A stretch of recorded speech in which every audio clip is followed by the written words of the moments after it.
Hi നമസ്കാരം. Business പോയിൻറ്റിൻ്റെ മറ്റൊരു വീഡിയോയിലേക്ക് സ്വാഗതം. നമുക്കിന്ന് മിഷനറി എക്സ്പോ 2024 വിവിധ സ്റ്റാളുകളെ നമുക്കൊന്ന് പരിചയപ്പെടാം. മിഷനറി എക്സ്പോ 2024 കണ്ടക്ട് ചെയ്തേക്കുന്ന കേരള ഗവൺമെൻറ്റും കേരളത്തിലെ വ്യവസായ വകുപ്പും ചേർന്ന് കണ്ടക്ട് ചെയ്തേക്കുന്ന ഒരു എക്സിബിഷനാണ്. നമുക്കിവിടെ നിരവധി എൻ്റർപ്രണേഴ്സ് അവരുടേതായ മിഷനറികളെ പരിചയപ്പെടുത്തുന്നുണ്ട്. അതായത് നമുക്ക് പുതിയ പുതിയ സംരംഭങ്ങളും പുതിയ പുതിയ ആശയങ്ങളിലേക്ക് എത്താൻ വേണ്ടിയിട്ട് നമുക്ക് ഈ പറയുന്ന സംവിധാനങ്ങളെല്ലാം ഒന്ന് പരിചയപ്പെടാം. നമുക്ക് അവരുടെ അഭിപ്രായങ്ങളും കാര്യങ്ങളും എല്ലാം ഒന്ന് കാണാം. സ്റ്റാളുകളെല്ലാം ഒന്ന് നമുക്ക് പെട്ടെന്നൊന്ന് ഓടിച്ച് കാണാവുന്നൊരവസ്ഥയിലേക്ക് കാര്യങ്ങളെത്താൻ പറ്റും.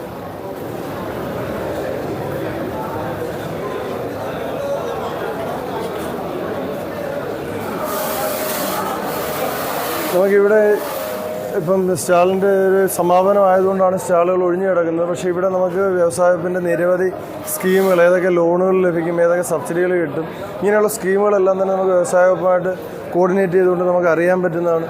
അതോടൊപ്പം തന്നെ നമുക്ക് വ്യവസായ വകുപ്പിൻ്റെ മെയിൻലി ഫുഡ് പ്രോസസ്സിംഗ് യൂണിറ്റുകളുമായിട്ട് ബന്ധപ്പെട്ടിട്ടുള്ള PMFME എന്ന് പറയുന്നൊരു പദ്ധതിയായിട്ട് ബന്ധപ്പെട്ട കാര്യങ്ങൾ കൂടുതൽ ഡീറ്റെയിൽസ് അറിയാൻ, നമ്മൾ അഗ്രോ ബേസ് ചെയ്തിട്ടുള്ള പ്രോഡക്റ്റുകൾ ഉണ്ടാക്കുമ്പോൾ ഏതൊക്കെ രീതിയിലുള്ള സപ്പോർട്ടാണ് അതിൽ നമുക്ക് കിട്ടുക, ഏതൊക്കെ രീതിയിലുള്ള സബ്സിഡികൾ കിട്ടും, ലോൺ കിട്ടാനുള്ള സാധ്യതകൾ, ഇങ്ങനെയുള്ള കാര്യങ്ങളെല്ലാം നമുക്ക് ഈ PMFME ബന്ധപ്പെട്ടിട്ട് അവരുമായിട്ട് കോൺടാക്ട് ചെയ്യാൻ പറ്റും. അതിൻ്റെ വെബ്സൈറ്റുകൾ അവൈലബിൾ ആണ്. കൂടുതൽ ഡീറ്റെയിലുകൾ അറിയാൻ നമുക്ക് വ്യവസായ വകുപ്പായിട്ട് തന്നെ ബന്ധപ്പെട്ട് കഴിഞ്ഞാൽ ഈ സ്കീമുകളുടെ കൂടുതൽ ഡീറ്റെയിലുകൾ നമുക്ക് അറിയാൻ പറ്റും. അതേപോലെ തന്നെ നമുക്ക് ഇൻഡസ്ട്രിയൽ ലെവലിലുള്ള ജനറേറ്ററുകൾ, അതേപോലെ തന്നെ കംപ്രസറുകൾ, ഇതെല്ലാം പരിചയപ്പെടുന്ന നിരവധി യൂണിറ്റുകളാണ് നമുക്കിവിടെ ഉള്ളത്.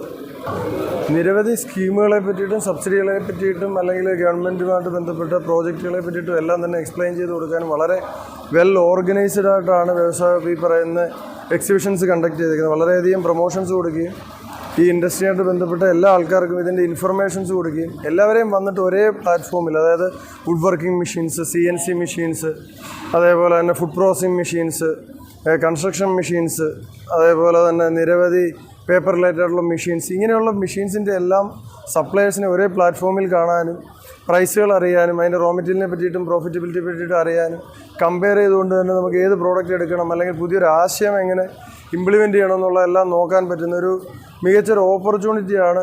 എല്ലാ വർഷവും ഏകദേശം ഒരു ഫെബ്രുവരി മാർച്ച് മാസങ്ങളിലാണ് വ്യവസായം ഇത്തരം എക്സിബിഷനുകൾ കണ്ടക്ട് ചെയ്യുന്നത്. അങ്ങനെ വളരെ വളരെ ഓർഗനൈസ്ഡ് ആയിട്ടാണ് കാര്യങ്ങൾ കണ്ടക്ട് ചെയ്തത്. സ്റ്റാളിൻ്റെ കാര്യത്തിലായാലും അതേപോലെ തന്നെ വണ്ടിയുടെ പാർക്കിംഗ്, അലോക്കേഷൻ, മെഷീൻസിൻ്റെ മൂവ്മെൻറ്റ്, ഇങ്ങനെയുള്ള കാര്യങ്ങളെല്ലാം തന്നെ വളരെ ഓർഗനൈസ്ഡ് ആയിട്ട് കാര്യങ്ങൾ ചെയ്തിട്ടുണ്ട്. വ്യവസായ MSMEയും ചേർന്നിട്ടാണ് ഇത്തരം എക്സിബിഷനുകൾ എല്ലാ വർഷവും കണ്ടക്ട് ചെയ്യുന്നത്. ഒരു പുതിയ ഇന്നോവേറ്റീവ് ആയിട്ടുള്ള പ്രോജക്റ്റാണ്. നമുക്കിപ്പം ഇത്രയും ഇലക്ട്രിസിറ്റി ബില്ലുകളൊക്കെ വരുന്നൊരു സമയത്ത് ഇലക്ട്രിസിറ്റി ബില്ലുകൾ സേവ് ചെയ്യത്തക്ക രീതിയിൽ ഇതെങ്ങനെയാണ് ഇത് വർക്കൗട്ട് ചെയ്യുന്നത്?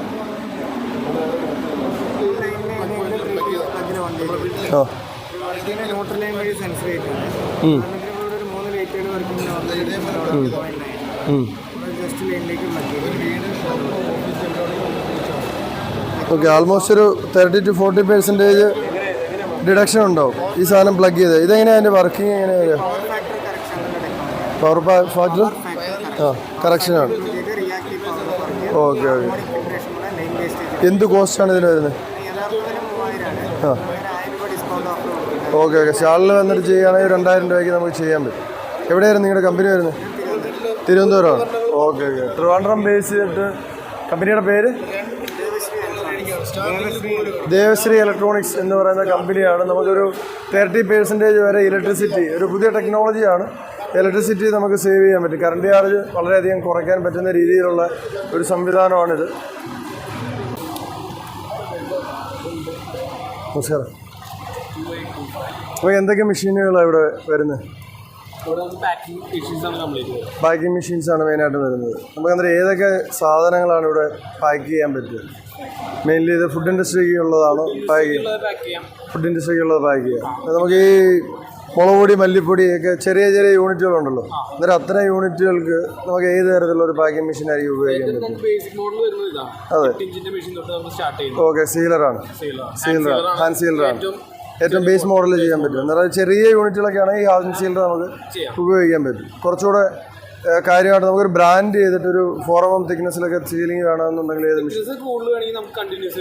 കണ്ടിന്യൂസ് സീലറിലേക്ക് പോകാൻ പറ്റും. ഇതെങ്ങനെയാണ് അതിൻ്റെ ഓപ്പറേഷൻസ് എങ്ങനെയാണ് വരിക കണ്ടിന്യൂസ് സീലറിലേക്ക് വരുന്ന സമയത്ത്? ഇതിന്റെ നമുക്ക് ഇവിടെ നമുക്ക് മെറ്റീരിയൽ നിറച്ച് കഴിഞ്ഞിട്ട് ജസ്റ്റ് ഇവിടെ ഫീഡ് ചെയ്ത് കൊടുത്താൽ മതി. Okay okay. സീൽ ചെയ്ത് നമുക്ക് ഔട്ട്പുട്ട് വരും. അത് നമ്മൾ വെയിങ് ചെയ്തതിന് ശേഷം നമ്മൾ ഇതിനകത്തേക്ക് മെറ്റീരിയൽ വെക്കുക. മെറ്റീരിയൽ വെച്ചതിന് ശേഷം കൺവെയറിനകത്ത് വെച്ച് കൊടുത്തു കഴിഞ്ഞാൽ ഇതേപോലെ തന്നെ നമുക്ക് ബാൻ സീൽഡായിട്ട് കിട്ടും. നിങ്ങളുടെ കയ്യിൽ അന്നേരം എല്ലാത്തരം പാക്കേജിങ് ഓപ്ഷൻസും ഉണ്ട് അല്ലേ? നൈട്രജൻ ഫിൽഡായിട്ട് പാക്ക് ചെയ്യുക, അങ്ങനെയുള്ള മെഷീൻസ് ഉണ്ട്. അതേപോലെ തന്നെ വെയിറ്റ് വെച്ചിട്ട് പാക്ക് ചെയ്യാവുന്ന മെഷീൻസ് ഉണ്ട്. വെയിങ് ഉൾപ്പെടെ വെയിങ് ചെയ്യുന്നത് ഇപ്പോൾ ചെയ്തു തുടങ്ങിയിട്ടില്ല.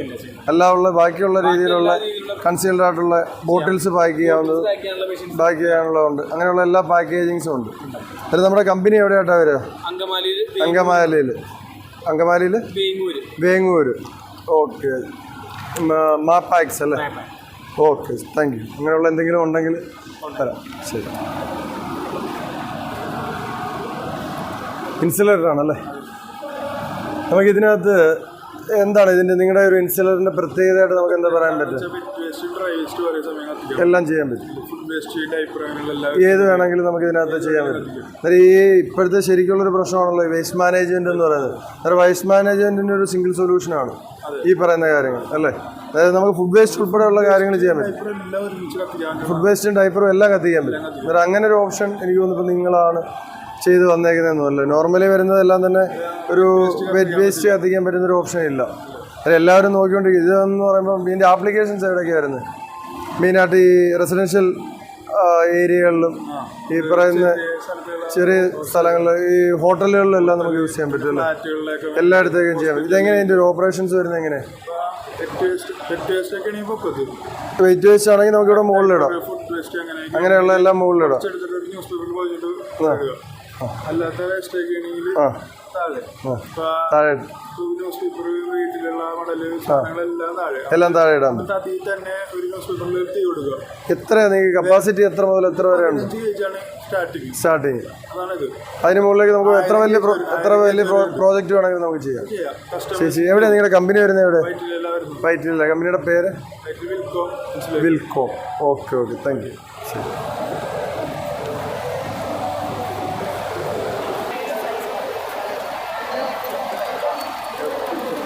ഇതെങ്ങനെയാണ് മെഷീൻ്റെ പ്രവർത്തനം എങ്ങനെയാണ് വരിക? നമ്മളിത് പല സൈസിൽ വേണമെങ്കിൽ ഇവിടെ വെച്ച് കൊടുത്താൽ വെച്ച് കൊടുത്താൽ ഇവിടെ പാക്കറ്റായിട്ട് വരും. റോൾ ടൈപ്പ് പൗച്ചായിരിക്കും വരുന്നത്. സീലായിട്ട് ഇത് എന്തൊക്കെ കാര്യങ്ങൾ പാക്ക് ചെയ്യാനാണ് ഇത് മെയിനായിട്ട് ഉപയോഗിക്കുന്നത്? നമുക്ക് ഇതേപോലുള്ള ഐറ്റംസ് സോപ്പാണെങ്കിലും ചെയ്യാം. ബിസ്ക്കറ്റ് ട്രെയിൽ വെച്ചിട്ടുള്ള ചെയ്യാം. ഇത് നമുക്ക് അഡ്ജസ്റ്റ് ചെയ്യാൻ പറ്റും. ഇതിൻ്റെ വിട്ടും കാര്യങ്ങളെല്ലാം അഡ്ജസ്റ്റബിളാണ്. വിട്ട് അഡ്ജസ്റ്റ് ചെയ്യാൻ പറ്റും. ഇത് എത്ര ഇതിൽ വേണമെന്നുള്ളത് അഡ്ജസ്റ്റ് ചെയ്യും. എത്രയാണ് ഇതിൻ്റെ മാക്സിമം സൈസ്? എത്രയാണ്? 36 സെൻറ്റിമീറ്റർ എടുത്ത്.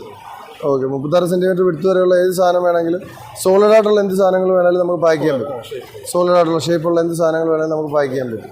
ഓക്കെ, നിങ്ങളുടെ കയ്യിൽ എല്ലാത്തരം പാക്കേജിങ് സൊല്യൂഷൻസും ഉണ്ട് അല്ലേ? ഓക്കെ. എവിടെയായിട്ടാണ് കമ്പനി നിൽക്കുന്നത്? എവിടെയായിട്ടാണ്? എറണാകുളം, എല്ലായിടത്തും ഉണ്ട്. Okay okay. നിങ്ങളൊരു സൗത്ത് സോണിൽ കംപ്ലീറ്റ്ലി നിങ്ങൾക്ക് അവൈലബിൾ ആണ്.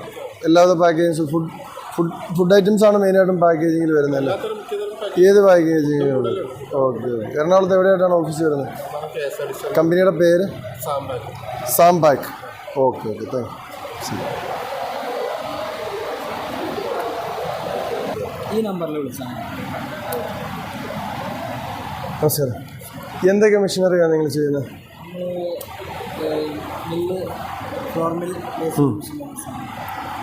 Okay okay. എവിടെയായിട്ടാണ് ഇതിൻ്റെ കമ്പനി നിൽക്കുന്നത്? Irinjalakuda. Okay. Flour mill machineries എല്ലാം ചെയ്യുന്നുണ്ട്. നിങ്ങൾ മെഷീനറിയുടെ കൂട്ടത്തിൽ ലോണും കാര്യങ്ങളെല്ലാം അറേഞ്ച് ചെയ്ത് കൊടുക്കുന്നുണ്ട്? എങ്ങനെ? കേന്ദ്ര സർക്കാരിൻ്റെ ഒരു സ്കീമാണത്. Agri infrastructure fund. അതിൽ ഉൾപ്പെടുത്തിയിട്ട് ചെയ്യുന്നത് 6% ഇൻട്രസ്റ്റ് ഉള്ളൂ. 6% ഇൻട്രസ്റ്റ്. 2 കോടി വരെ ലോൺ ചെയ്യാൻ പറ്റും. സബ്സിഡി. Okay okay. അന്നേരം ഫുഡ് പ്രോസസിംഗ് ആയിട്ട് എന്തെങ്കിലും ഉണ്ടെന്നുണ്ടെങ്കിൽ നിങ്ങളുമായിട്ട് കണക്ട് ചെയ്ത് കഴിഞ്ഞാൽ നിങ്ങൾ ലോൺ ഉൾപ്പെടെയുള്ള കാര്യങ്ങളെല്ലാം സെറ്റ് ചെയ്തിട്ട് വിടും. എവിടെയാണ് നിങ്ങളുടെ കമ്പനി വരുന്നത്? നമ്മുടെ ഓഫീസിലെ പെരിന്തൽമണ്ണ. കേരള. ഓക്കെ ആയിട്ട് ശരി. ഇതെങ്ങനെയാണ് ഇതിൻ്റെ പ്രവർത്തനം എങ്ങനെയായിരുന്നു? 4 കാലം ഡ്രയറിൽ കയറ്റുക, 18 മണിക്കൂർ വെക്കുക, 18 മണിക്കൂർ കഴിഞ്ഞിട്ട് അടർത്തി എടുക്കുക, അടർത്തിയിട്ട് കട്ടിംഗ് മെഷീനിൽ കട്ട് ചെയ്ത് 6 മണിക്കൂർ പിന്നെ ഉണക്കാം. ഉണക്കിയിട്ട് മോയ്സ്ചർ മീറ്ററിൽ 8-9 മോയ്സ്ചർ നോക്കാം. പിന്നെ ഓയിലാട്ടും. ഓക്കെ. പിന്നെ ഡ്രമ്മിൽ 100 ലിറ്റർ.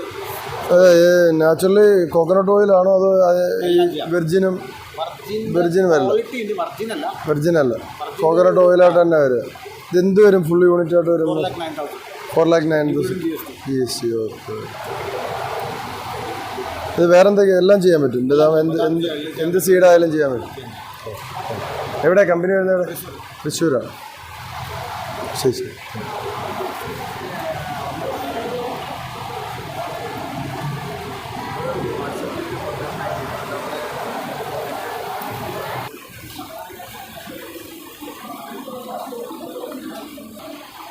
ഇതിൻ്റെ ആപ്ലിക്കേഷൻ എവിടെയൊക്കെ വരും? മെയിനായിട്ട് റബ്ബർ.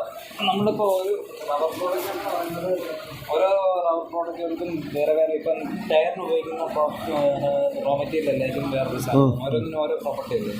അതിനനുസരിച്ച് നമ്മൾ റബ്ബർ മാറ്റും. ഇതെല്ലാം ഓരോ റബ്ബറിൻ്റെ ബ്ലോക്ക്. ഇത് നാച്ചുറൽ റബ്ബറിൻ്റെ ബ്ലോക്ക്. ഇതെല്ലാം നാച്ചുറലാണ്. നമ്മൾ സാധാരണ റബ്ബർ ഷീറ്റാണ് ഉണ്ടാകുന്നത്. ഓക്കെ. ഇത് സിന്തറ്റിക്കാ? SBR സ്റ്റൈറിംഗ് കിട്ടാൻ. ഇതൊക്കെ നമ്മളവിടെ CFS എന്ന് പറയുന്നത് വ്യവസായ വാണിജ്യ കമ്പനിയിലുള്ള സർക്കാർ സ്ഥാപനം. നിങ്ങൾ ഇതിന് വേണ്ടുന്ന എന്തൊക്കെയാണ് പ്രൊവൈഡ് ചെയ്യുന്നത്? എന്തോ റബ്ബറാണോ പ്രൊവൈഡ് ചെയ്യുന്നത് അതോ നിങ്ങൾ അതിൻ്റെ ഫെസിലിറ്റീസ്? പ്ലാസ്റ്റിക് പ്രോഡക്റ്റ് ഉൽപ്പാദിപ്പിക്കാൻ ആഗ്രഹമുള്ള സംരംഭകർക്ക് ടെക്നിക്കൽ സപ്പോർട്ട് കൊടുക്കുകയാണ്. ഓക്കെ. പ്ലാസ്റ്റിക് റീസൈക്ലിങ്ങോ അങ്ങനെ എന്തെങ്കിലും പ്രോജക്റ്റ് ചെയ്യണമെന്നുണ്ടെങ്കിൽ മെഷീനറികളുണ്ട്. അങ്ങനെ എന്തെങ്കിലും ഉണ്ടെങ്കിൽ നിങ്ങളോട് കണക്ട് ചെയ്ത് കഴിഞ്ഞാൽ നിങ്ങൾ അതിന് വേണ്ടുന്ന എല്ലാവിധ സപ്പോർട്ടുകളും കൊടുക്കും. മെഷീനറി സപ്പോർട്ട് കൊടുക്കും. ബാക്കിയുള്ള കാര്യങ്ങൾ, സ്കീമുകൾ, ബാക്കിയുള്ള കാര്യങ്ങൾ റീസൈക്ലിംഗ് നമ്മളവിടെ ടെക്നിക്കൽ സപ്പോർട്ട് കൊടുക്കും. ടെക്നിക്കൽ സപ്പോർട്ടാണ്. മെഷീനറികൾ നമ്മളുണ്ട്. അത് നമ്മൾ ചെറിയ വാടക കൊടുത്താൽ ഇപ്പോൾ ഉദാഹരണം പറഞ്ഞാൽ ഇപ്പം ചിലർക്ക് ഇപ്പം ഒരു പ്രോഡക്റ്റ് ഉണ്ടാക്കണം പുതുതായിട്ട്, അതിനാവശ്യമായിട്ടുള്ള മെഷീനുകൾ മേടിക്കാൻ ചിലപ്പോൾ വലിയ കോസ്റ്റ് ആയിരിക്കും. ഒരു 2CR മെഷീൻ ആണെങ്കിൽ നിങ്ങൾക്ക് അവിടെ ഓക്കെ നിങ്ങളുടെ അന്നേരം മെഷീൻ അവിടെ നിന്ന് ഹയർ ചെയ്യാം. നിങ്ങളുടെ മെഷീൻ ആ പീരീഡ് അതന്നെ ആ പീരീഡ് ടൈമിലേക്ക് നിങ്ങൾക്ക് അത് ഹയർ ചെയ്തിട്ട് യൂസ് ചെയ്യാം. ക്ലിയർ ആയി? എനിക്ക് മനസ്സിലായി.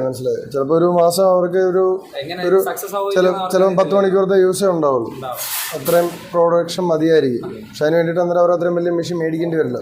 നിങ്ങളെ അതിനൊരു ഫെസിലിറ്റേറ്റർ ആയിട്ട് ഉപയോഗിക്കാൻ പറ്റും. ഓക്കെ. Thank U.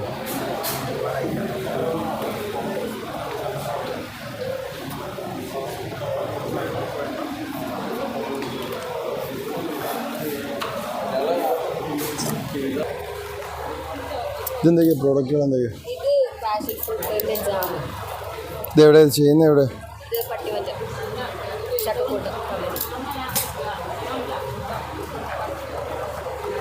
നിങ്ങൾ എന്തൊക്കെയാണ് പ്രോഡക്റ്റുകൾ അവിടെ ചെയ്യുന്നത്? എന്തൊക്കെ പ്രോഡക്റ്റുകൾ ചെയ്യുന്നത്?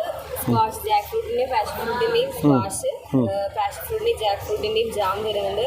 പിന്നെ റൈപ്പ് ജാക്ക് ഫ്രൂട്ടിൻ്റെ ചിപ്സ്, റൈപ്പ് ബനാനേൻ്റെ ചിപ്സ്, പിന്നെ റോ ബനാനേൻ്റെ ചിപ്സ്, പിന്നെ കാബുളി ചനേൻ്റെ വാക്യൂം ഫ്രൈ ചെയ്യുന്നത്. നിങ്ങൾ ഇതിൻ്റെ ഡിസ്ട്രിബ്യൂഷൻസ് എങ്ങനെയാണ് കൊടുക്കുന്നത്? അതിനെപ്പറ്റി കാര്യമായിട്ട് അറിയത്തില്ല. ഓക്കെ. ഇതിൻ്റെ ഒരു പ്രത്യേകതയായിട്ട് പറയാൻ പറ്റുന്നത് എന്ത്? Jack fruit. ഇത് ജാക്ക് ഫ്രൂട്ടോ? ഇത് ഓക്കെ. Passion fruit. എത്രയാണ് ഇതിൻ്റെ എക്സ്പയറി ടൈം വരുന്നത്? എത്ര? -1 year, 8 months മാക്സിമം അത്ര കൊടുക്കാറുള്ളൂ.